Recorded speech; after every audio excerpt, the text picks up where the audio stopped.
Hello friends! Welcome back to my channel. And today, naisipan ko pong gumawa ng isa sa mga paborito kong kainin, which is pudding. So, alam niyo naman po na ang pudding ay gawa po ito sa lumang tinapay. So, ngayon, gagawa po tayo ng bread, ng pudding. Gagamitin po natin ang lumang pandesal. Okay, so, gagamit po tayo ng lumang pandesal. Hindi man po sobrang luma. Ito ay day-old bread lang. So, at hahaluan ko po siya ng, hahaluan po natin siya ng, binuksan ko lang na, kakabukas ko na, gardenia kahapon din. So, actually, mas maganda po kung ang gagamitin nyo ay ang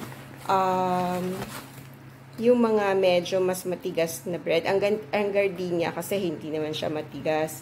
So, mas maganda po kung ang gagamitin nyo pag gagawa kayo ng pudding ay yung mga medyo mas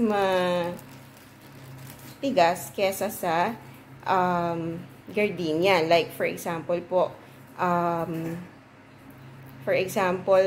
yung sourdough. So, maganda pong gawin yung sourdough na pudding. Actually, gusto ko din na gawin siyang French toast, yung sourdough. Kasi, hindi siya, kumbaga, magaling siyang mag-hold ng moisture na hindi siya magiging sobrang lambot. Hindi siya, kasi pagka yung gardenia yung ginawa yung French bread, ang nangyayari nagiging sobrang lambot yung pag dinip nyo or pag sinok nyo na siya dun sa milk, nagiging sobrang ano na siya, sobrang basa na siya na tipong mahihirapan na kayong tanggalin siya sa pan dahil sa maghihiwa-hiwalay na siya. Anyway, so, eto ngayon ay natapos na natin na pirapirasuhin yung tinapay. So, ang ginamit ko po dito ay mga 4 pieces ata na pandesal and then 2 slices of 4 to 5 pieces ng pandesal at 2 slices of gardenia.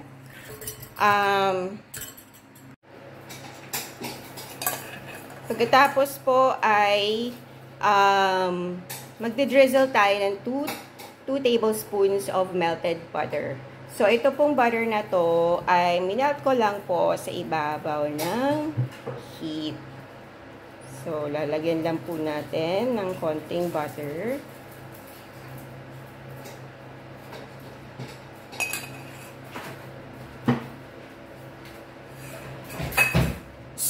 Ay, nako. Ayan. Pagkatapos po nito, isi-set aside po natin yan. And we are going to start making our mixture. So, yung mixture po natin ay made up of 4 eggs.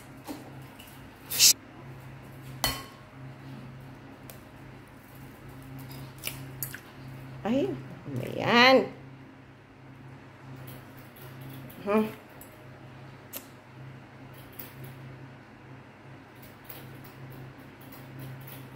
Kaya po, dapat ay lagi kayong malinis ang kamay kapag ka nagluluto. Dahil sa mga ganitong klaseng accidents. So, naghugas po ako ng maigi. Ayan. So, 1. That's 1. And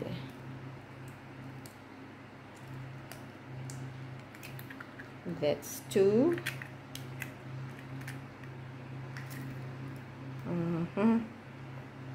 And then 3.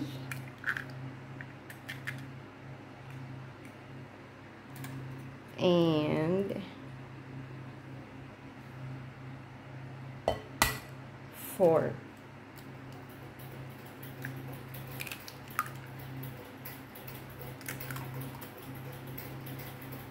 Hindi po masyado ba makita.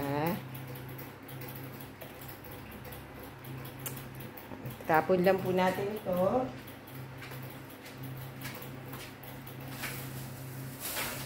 At paghugas na naman po ako ulit ng kamay. Ako po ay nagbe-bake or nagluluto. Ako po ay clean as I go. Para po akong nasa restaurant. Iba pa sa restaurant, makakakita kayo doon ng clean as you go sa kitchen nila. So, kasi po, mas madali pong magtrabaho kung nakiklear nyo yung space nyo, yung workspace nyo, at saka mas hindi nakakainis pagkatapos ng trabaho, tapos nakita nyo yung tambak yung huhugasan nyo, nakakainis yun. So, ayoko nung ganun. Kaya, ako ay clean as I go. Kaya lang yung mga tao dito sa bahay, they don't clean as I go, as they go. Tapos, pagkatapos nila, ako yung magtatanggal ng mga, ako yung maghuhugas ng mga ginamit na mga pinaglutuan. So, ayun. Sa akin kasi, ang pagluluto, sa pagluluto, kasama sa work, kumbaga sa cycle of work, ang washing. So, for me, kung nagluto ka at hindi mo hinugasan yung pinaglutuan mo, hindi mo tinapos yung cycle of work. So, ito po ay 2 cups of milk. Yan, fresh milk po ang gamit natin.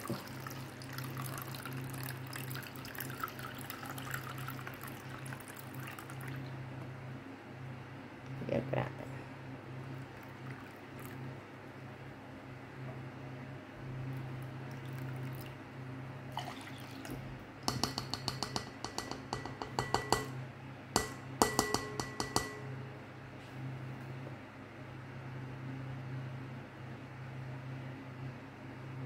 Okay, so, lagi niyo pong titignan ang expiry date ng inyong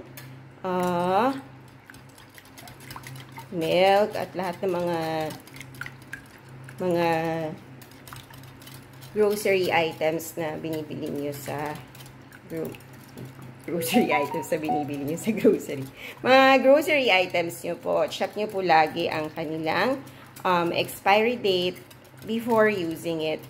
Even if you have already checked the expiry date upon purchase, habang namimili po kayo sa tindahan or sa supermarket, diba, nakaugalian na natin mag-check ng expiry date. Pero bago nyo po gamitin yon ay i-check nyo pa rin po ulit.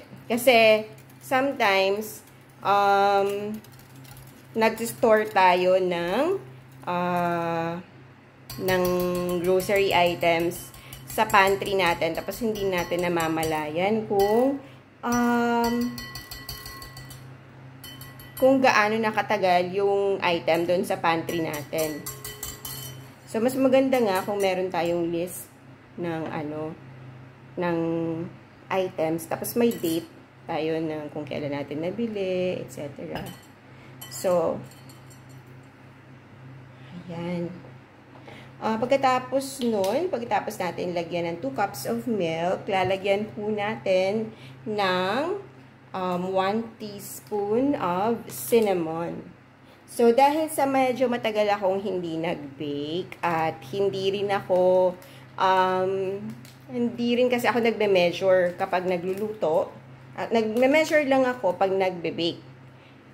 Pero dahil sa matagal ako hindi nag-bake, hindi ko makita yung aking mga measuring spoons, ganyan, tsaka yung aking measuring cups, kulang-kulang na din. So, ngayon, ang gagamitin ko ay ang 1/4 na 1/4 teaspoon pala to. Kalimutan, yan.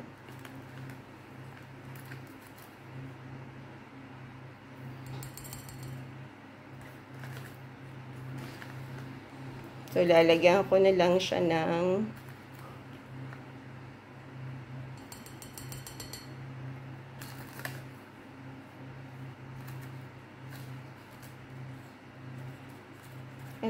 lang siya ng ano,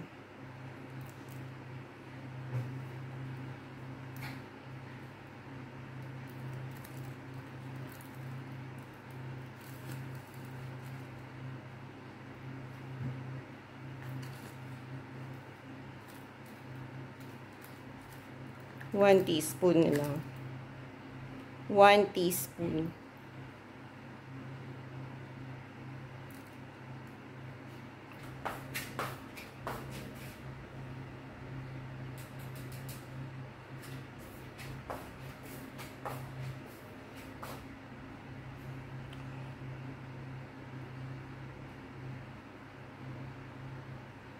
Ayan. So, lalagyan natin siya ngayon ng 1 teaspoon of vanilla extract. 1, 2,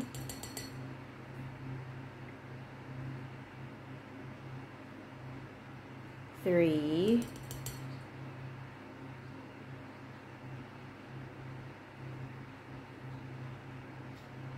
4.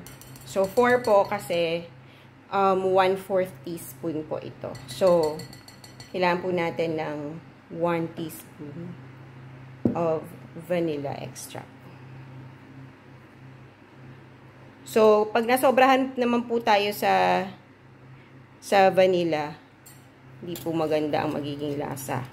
Pero kung walang vanilla, baka po malansa dahil dun sa itlog. So, yun po ang use ng vanilla. Ang tanggal po ng lansa ng itlog. Siyempre, flavoring na din. Pero for me, hindi ko talaga minimiss yung paglalagay ng vanilla kasi ayoko ng lansa ng itlog.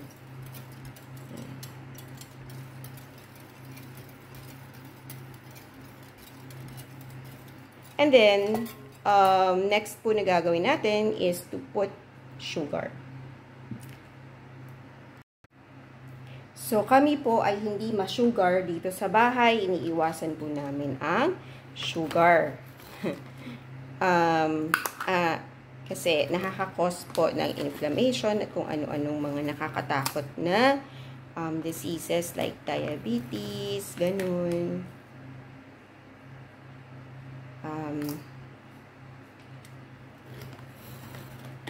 Pero, sometimes, nagbe-bake ako, kaya nag-sugar.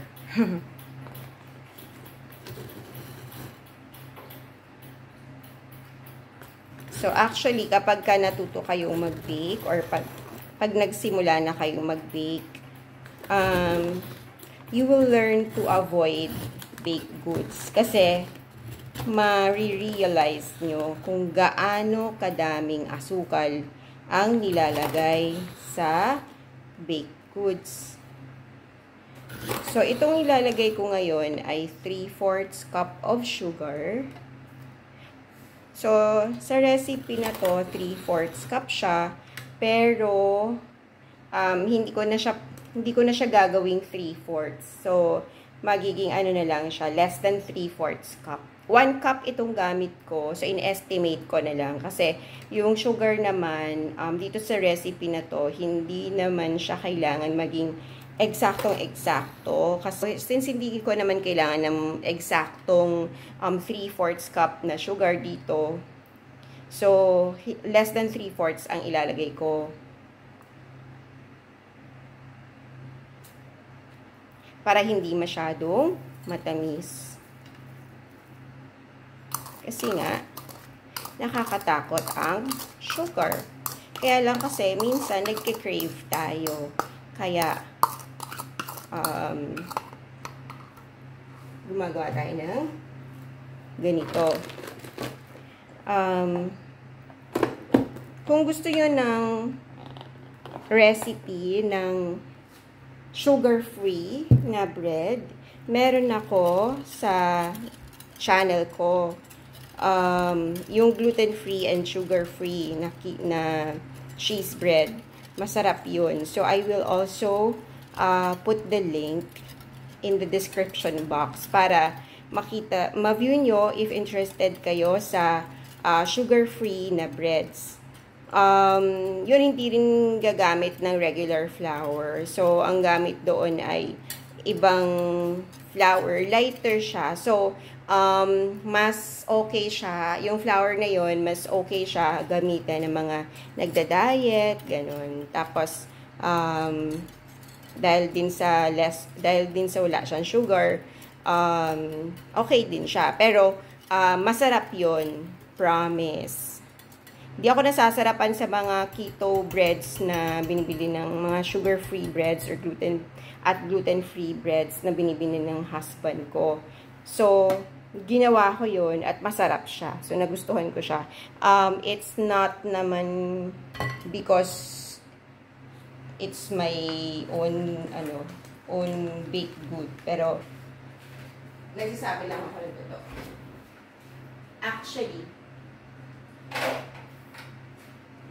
Actually, nag-ano nga ako dun eh. Nagki-crave pa nga ako dun eh. Ganon siya kasarap. As in, magki-crave ka. For that. Yan, dadagdagan ko ng konti. Yan.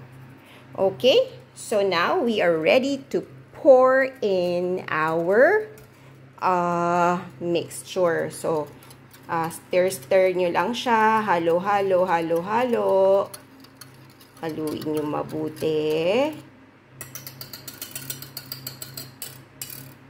Tapos, pour it in.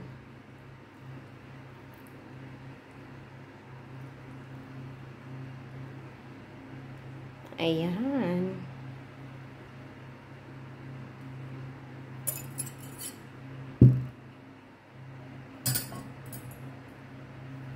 Ay nako, may nakalimutan akong ilagay, although hindi siya usually, hindi ganun siya ka-importante, pero importante siya for me.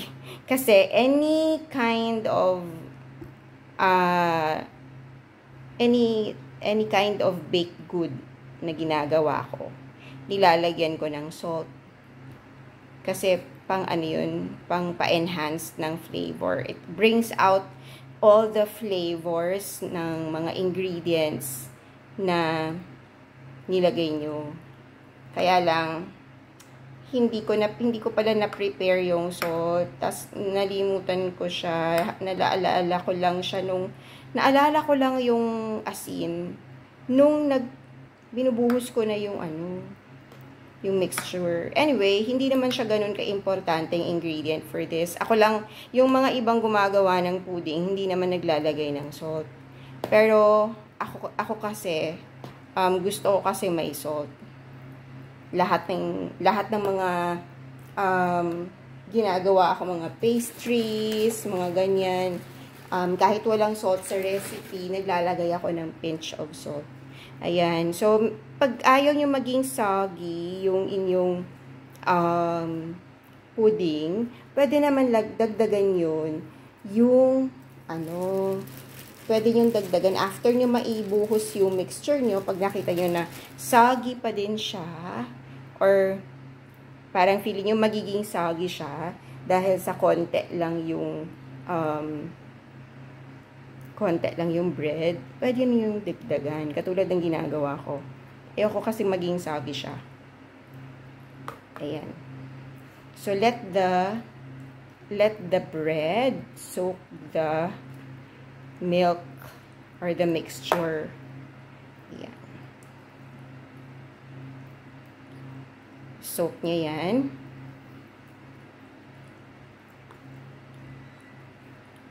Tapos, gusto ko siyang, actually, pwede nyo siyang lagyan ng kahit na anong mga gusto nyong ilagay. Like, for example, gusto nyo siyang lagyan ng raisins, pwede naman. But I don't like raisins in, in baked goods. Mas gusto ko ilagay yung raisins sa mga ulam-ulam. So, pwede nyo din siyang, kung meron kayong mga apple slices, mga ganyan. I mean, kung meron kayong apples, pwede kayong mag-slice ng apples. Tapos, ilalagay nyo siya. Dadagdagan nyo ng apples sa ibabaw. Pero this time, since wala naman akong apples ngayon, lalagyan ko siya ng favorite kong nuts, which is almond nuts. Yan. So, lalagyan natin ng almond nuts. Para meron tayong kakaibang texture na ngunguyain kapag ready na ang ating pudding.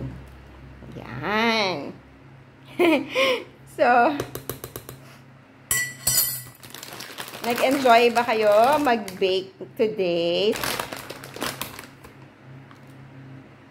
Yan. So, sana na-enjoy nyo tong video ko. So, ngayon, kailangan nag-preheat na kayo na-preheat nyo na yung oven nyo. So, ilalagay nyo to sa 350 degrees na oven, preheated oven. Tapos, i-bake nyo siya for 45 minutes. I'll be back later to show you the baked pudding. Ayan. So, ayan. Tapos na siya. Look at it. O, diba? Ang ganda-ganda niya. So, nakaraan na po ang 45 minutes. At yan ay binake ko in 300 degrees Fahrenheit. So, yan. So, 300 degrees at 45 minutes. Ayan na yung result. So, makakain na natin siya. Woo! Diba? Mukhang masarap, hindi ba? So, later, ipapakita ko sa inyo ang itsura niya pagka na-slice na siya.